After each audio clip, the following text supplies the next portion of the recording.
నీతి అక్రమాలతో కూడుకున్నటువంటి ప్రాజెక్టు 38,000 కోట్లతో పూర్తయ్యే ప్రాజెక్టును 1,20,000 కోట్లకు 20,000 కోట్లకు అంచనాలు పెంచి కేసీఆర్ కుటుంబం డబ్బులు దనుకునే విషయం వాస్తవం.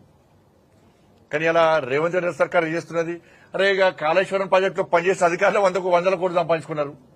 కాళేశ్వరం ప్రాజెక్టులో పనిచేసిన అధికారులను ఇట్లా కదులుతో 100 కోట్లు వస్తున్నాయి దగ్గర. ఇప్పుడు నాయకుల పరిస్థితి, కేసీఆర్ కుటుంబ పరిస్థితి ఏంది?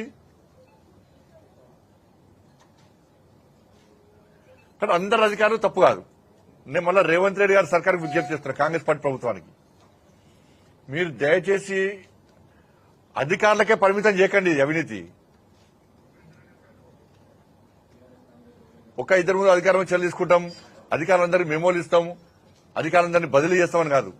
మీరు రాజకీయ నాయకులను, అప్పుడు అధికార నాయకులను ఏం చేస్తారో చెప్పండి. ఫస్ట్ మీరు స్టాండ్ చెప్పండి. రాజకీయ నాయకులు మీరు స్టాండ్ చెప్పండి. అంటే రాజకీయ నాయకులు, అధికార పార్టీ నాయకులు ఎంత సంపాదించుకోవచ్చు, మేము మాత్రం కేవలం అధికారుల మీద చర్య తీసుకుంటామంటారా?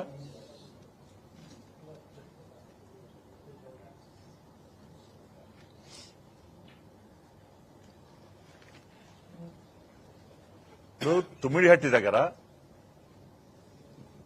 నీళ్లు లేవు. నీళ్లు లేకపోవడం వల్ల నీటి లభ్యత లేకపోవడం వల్లనే మేము ఈ డిజైన్ మార్చినాము. కాబట్టి 1,20,000 కోట్ల అంచనాలు వేసినామని చెప్పి కేసీఆర్ గారు చెప్తున్నారు. ఇప్పుడు నా దగ్గర సిడబ్ల్యూసీ రిపోర్ట్ ఇచ్చింది అనుకున్నారు. ఈ కాపీ మీకు కూడా ఇస్తున్నా. సిడబ్ల్యూసీ రిపోర్ట్ నా దగ్గర ఉన్నది. ఈ సిడబ్ల్యూసీ రిపోర్ట్ లో తుమ్మిడిహట్టి దగ్గర ఈ సిడబ్ల్యూసీ ఏం చేసిందంటే 2013 నుంచి ఒక శాస్త్రీయంగా వాళ్ళ అంచనాలు వేసింది. ఏది? సిడబ్ల్యూసీ 2013 నుంచి 1986 నుంచి 2013 వరకు 86 నుంచి 2013 వరకు 30 సంవత్సరాలకు సంబంధించి నికర జలాలు ఎంత ఉంటాయో అంచనా వేసింది. దాని ప్రకారం తుమ్మిడిహట్టి దగ్గర 165 టీఎంసీల నీటి లభ్యత ఉంటుందని చెప్పి అంచనా వేసింది సిడబ్ల్యూసీ. ఈ రిపోర్టు మీకు ఇస్తాను నేను. రిపోర్ట్ సిడబ్ల్యూసీ రిపోర్ట్ ఏమో నీటి లభ్యత ఉంటది అంటే కేసీఆర్ కుటుంబం ఏమో నీటి లభ్యత లేదు కాబట్టి మేము అంచనా దాన్ని మార్చినామని చెప్పి అంటున్నాం. మరి ఈ రిపోర్ట్ ఎవరు తయారు చేసారు? ఈ రిపోర్ట్ ఎవరు తయారు చేసారు? ఈ రిపోర్ట్ తప్ప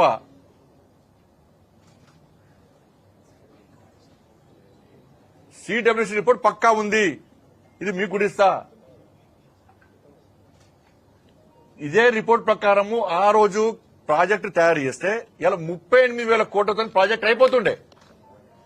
38,000 కోట్లతో ప్రాజెక్ట్ అయిపోతుండే. ఇవాళ 1,20,000 కోట్లతో ప్రాజెక్ట్ పెట్టారంటే అంటే ఈ రిపోర్ట్ ఏమనుకుంటున్నారు కేసీఆర్ కుటుంబం? నాకు అర్థం కాలే. ఈ రిపోర్ట్ దొరకదు ఎవరికి? మేము ఏం చెప్పినా నమ్ముతారు, మీ అబద్దాలు ఏం చెప్పినా నమ్ముతారు అనుకుంటారు కావచ్చు. ఈ రిపోర్ట్ మీకు కూడా ఇస్తారు. అనేది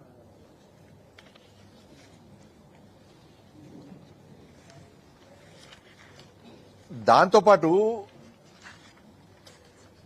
క్వాలిటీ లేకుండా కట్టింది వాస్తవం. ఇంకా వీళ్ళు దీనికి ఏం చేసింది తెలుసా? దీనికి ఇంకా వీళ్ళు జాతీయ హోదా ఇయ్యలే, పోలవరంకి ఇచ్చిర్రు, దీనికి జాతీయ హోదా ఇయ్యలే అన్నారు.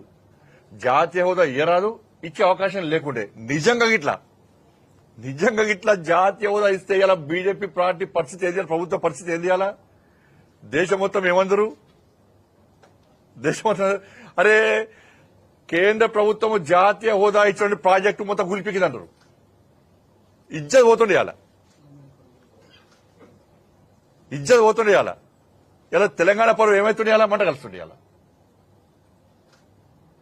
ఇలా కేంద్ర ప్రభుత్వం కూడా జాతీయ హోదా ఇస్తే ఇలా పరిస్థితి ఏంది?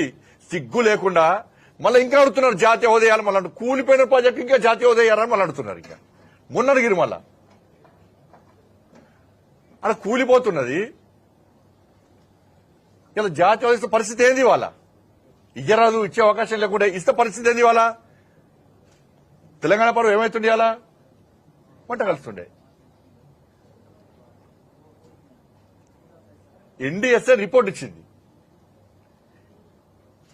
National dam safety authority report ఇచ్చింది. దాన్ని ఏమంటారంటే ఇదట ఎన్డీఏ కమిటీ అట. మరి ఎన్డీఎస్ అనే ఒక రాజ్యాంగబద్ద సంస్థ. ఈ ఎన్డీఎస్ అని ఎవరు కమిటీ ప్రకటించింది? ఇలా పార్లమెంట్, సాక్షాత్ పార్లమెంట్ లో చర్చ జరిగింది కమిటీ గురించి. పార్లమెంటు సాక్షాత్తు పార్లమెంట్ అనౌన్స్ చేసిన కమిటీ ఇది. దీనిలో మరి బీఆర్ఎస్ వాళ్ళు తాగి అన్నారు. ఆ రోజు ఎందుకు మాట్లాడలే మీరు? ఇది అర్ధరాత్రి తాగి కూర్చున్నటువంటి కమిటీ కాదు, ఇది రాజ్యాంగబద్ద సంస్థ ఎన్డీఎస్ఏ. వాళ్ళు ఇచ్చిన రిపోర్ట్ తప్పట. అంటే ఇక కేసీఆర్ తుపాకి రాము టోపీ పెట్టి చేతిలో కట్ట పెట్టి ఇగో ఇదే ప్రాజెక్టు అంటే కరెక్టా? ఎన్డీఎస్ఏలా ఎంతమంది నిపుణులు ఉంటారు, ఎంతమంది మేధావులు ఉంటారు? వాళ్ళొచ్చి ప్రాజెక్టు పనికిరాదు, క్వాలిటీ లేకుండా కట్టిండ్రు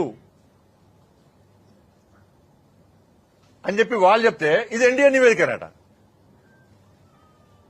అంటే కేసీఆర్ కూడా పోటుగాడు, మరి చదివి చెప్తారండి మళ్ళీ ఇప్పుడు. సరే నేనే ఇంజనీర్ను,